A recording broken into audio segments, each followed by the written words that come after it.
Hello, my name is Sarah Martin, and today I'm going to be showing you my piece of hardware for my hardware investigation for EIM 551.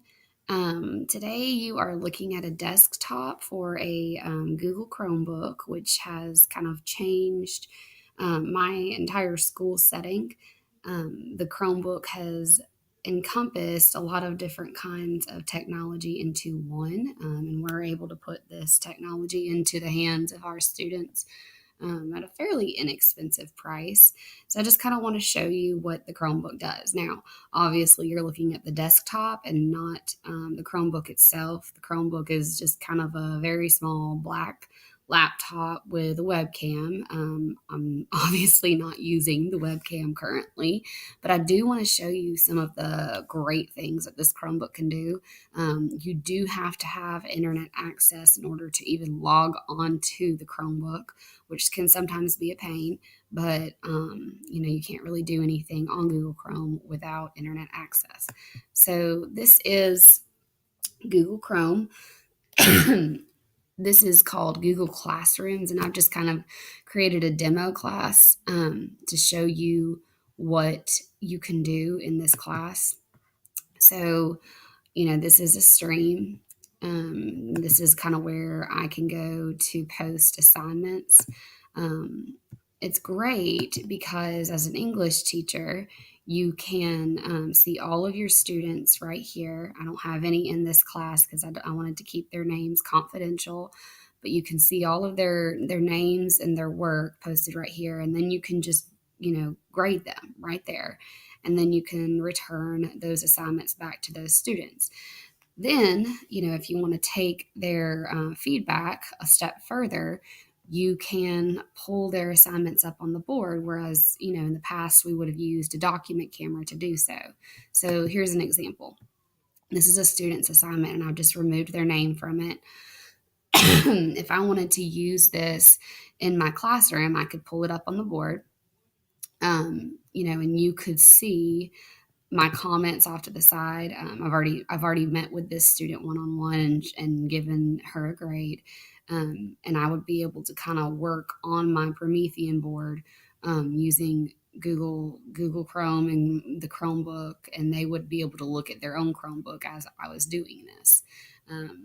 Then I wanted to show you the Drive, and I'm sure a lot of people know about Google Drive, but Google Drive has kind of replaced a lot of external um, memory. And, our school uses it.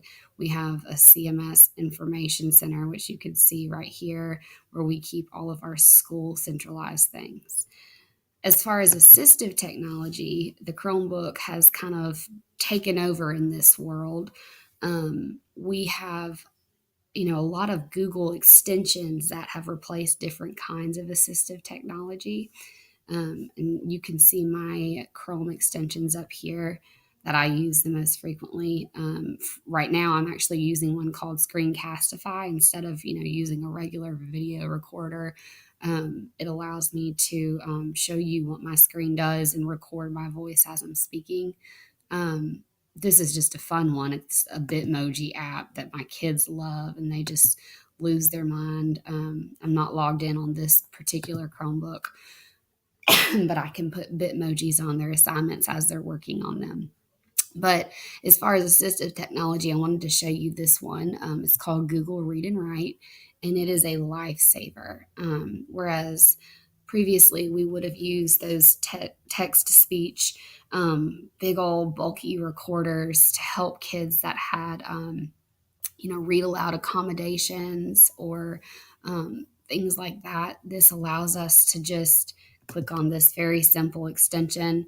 A student who has a read aloud accommodation would just highlight the text, and then they would just hit play, and it would Part I directions. Highlight the correct term to describe the example of figurative language or style. And it would read the directions or the test questions to them. We use this in class frequently for our ELL students, our English language learners. And we also use this for kids that just have learning disabilities and need reading accommodations. Another thing Google Read and Write does that has kind of changed our special ed world is it gives us a predictive text option. Um, so let's say you're spelling a word um, and you don't know exactly how to spell it. You can turn on the predictive text. I believe it's this link. My special ed teacher uses it more than I do.